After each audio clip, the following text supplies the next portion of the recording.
Hey, what's up everybody? I'm here to tell you about my job and what I do.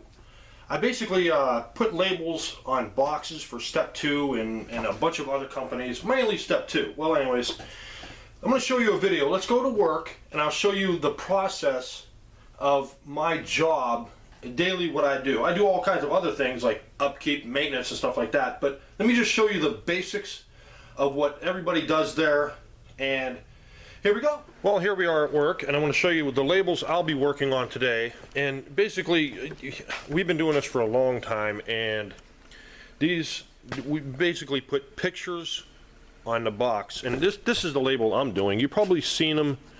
Let's get on this side. This should be right side up, huh? This is, you've probably seen these at Walmart. It's a deck planner. We do a couple different kinds of these. Not only those, there's a shopping cart, and here's a bundle of another one. See, that's the bundles that go out. These are the ones that come in. Here's another toy that Alicia's working on her machine. And the buggy, and then here's a roller coaster.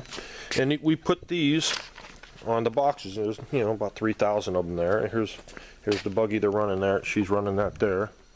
And here's another. This is a different, but you get the point that we label stuff. You know, this is the label here, the picture. It's like a lithograph, and I'll show you another one. The one I showed you the first, the Adams, the deck box. Here's another one that we'll be working on. It's you know, a cafe set, little plastic thing. Anyways, this is the machine. That's my bundle there. This is a catcher. We bought the rotary presses here. The gluer is down there. And it takes dextrin, water-based glue. We built the stands and everything like that. Each machine, that machine over there is a lot longer one. It's more expensive. These machines over here, these three are smaller. These three are the same sizes, and the last one down there is a little bit bigger to run bigger boxes through the rotary press. All right, each machine costs between 12 to 15 grand. And the rotary press basically squeezes out the rest of the air and the bubbles, and they fall into this catcher. And some of these I stack on a pallet, as you've seen in my one video, but so they don't have to be perfectly straight. But the other ones, you set the catcher up to catch them really smooth. You push it out on a cart, and they band it up, and we send it out. So we go up here where all the action happens. Here's your table. This is where you put the boxes down on, and you slide it through that there roller. Don't put your fingers in there, that hurts. And this is the gluer. This is called a stripper bar, or a pick bar. We call these picks, but they're actually called strippers. They strip the label off when it comes through here. It'll strip the label off instead of going down into the glue. And this is your glue. When it gets low, you put more glue in it, and you get yourself a big stack of labels. I still got some here, and I'll show you how that works. So let me turn it on. There we go. And you don't want your glue too thick, and you don't want it too thin. So just about right. If it's too thick, it'll squeeze out when you put it on the box, and when it goes through, it'll squeeze out, and the next box will stick to it, and you don't want that to happen. So this is what I'll show you what it does. See, it comes through. It puts a thin coat of glue on the back. I'm not going to use this one, but that was just to show you what happens. Now I'll show you the process that I do, and I don't know where to put the camera to show you. I'll put it over here. I'm going to cut this bundle open, and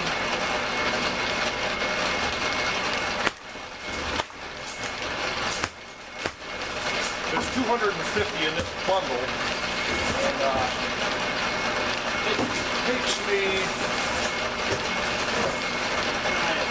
half an hour to do. If you know, if I'm not doing other things, I do other things here. I run the forklift. I have to maintain all these machines. If they break, I have to replace the parts. I have to do everything. you know, even that machine there.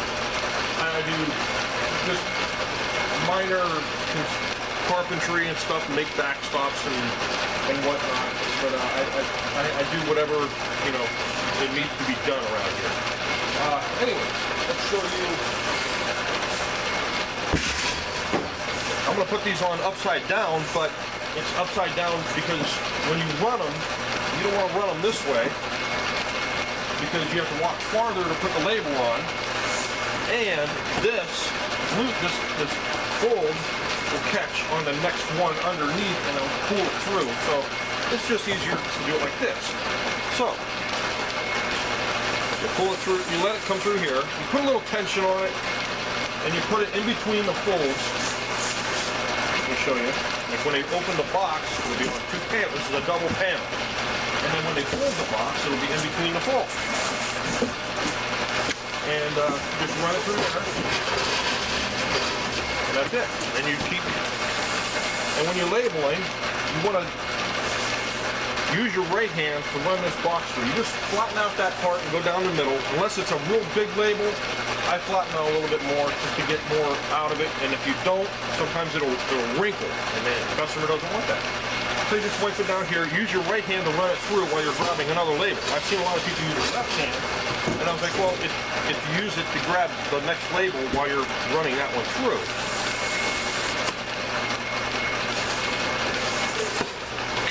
It's easier if I have a bigger stack of labels, but this is all I do.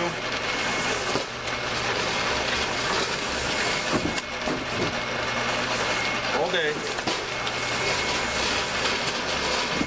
Good job. I've been doing it for 24 years. As you, if it's off a little bit, you can pull it down with your hand. Just to apply a little bit of pressure. And also, we do, this is just a straight label that comes through. Sometimes we have to turn the label and put it on, and it's longer this way. So it takes a different technique to flip it and put it. It's like a giant piece of wallpaper, and you put it on there. The biggest label I've done was 6 foot and 3/4, 6 foot 4 3/4 inches long, and about 2 foot wide, 1.5 2 foot wide. And I brought it through, and it was on a sheet of cardboard the same size. So when you bring it through, you have to make sure you are within a 1/16 of an inch, because the glue will start soaking into the cardboard as soon as it touches. So when you bring it through, you have to put it really close. You can move it just for about a second or two, and then that's it. And you wipe it down, and you run it through. And it was a sheet that they send out, and they die cut it into a box. And then, so that's about it. We do tons of different labels. We've been doing it for many years, and that's about it. So I've been running these labels here for the past 3 days. The owner's on, let me turn this off. The owner took a couple days off, so I have to run lift and supply everybody and take their boxes away. In the meantime, Chris will load trucks and unload trucks, but years ago I had to do everything. I had the stock assembly department, I had to do this and load and unload trucks and load trucks for the next day to be shipped out. But since then we have Chris helping, and it makes it a lot better. So there you go. All right, there you go. You see how many times I had to wipe the label down and run it through. All right, that's basically all I do for hours on end, day after day, week after week, month after month, year after year. So I was keeping track of how many times I went like this in 1 year. And I have the pieces of paper here. You can see I was keeping track. This is a full sheet here. And some days, you know, each bundle, most of the bundles are 150 in each one. The one I was working on there was 250. And they're mainly 150 in each bundle. So I got, like, I'll do the average between 14 and 18 bundles a day. You know, sometimes I had stuff to do. I had to drive lift. I had to do whatever. But I've added up. I kept track all year, for 1 year, all the times that I worked, and I came up to a total of how many times I went like this. I ran a label through that just 1 year. And it was a total of 531,439 times. It's a lot of labels, folks. It's a lot of boxes. I don't know how many bundles that is because they're different size bundles. I mean, there's like maybe 20 in the bundle, but that's about it. That's how many I do in 1 year. That's untouchable by anybody. Nobody else is going to do that. That's 1 year. It's over 500,000 times. So you can imagine in 2 years I'll do 1 million. No problem. If you have a repetitive job, what you do, in the comment section below, and you know, it's just year after year, man. Anyways, take care, and thanks for watching.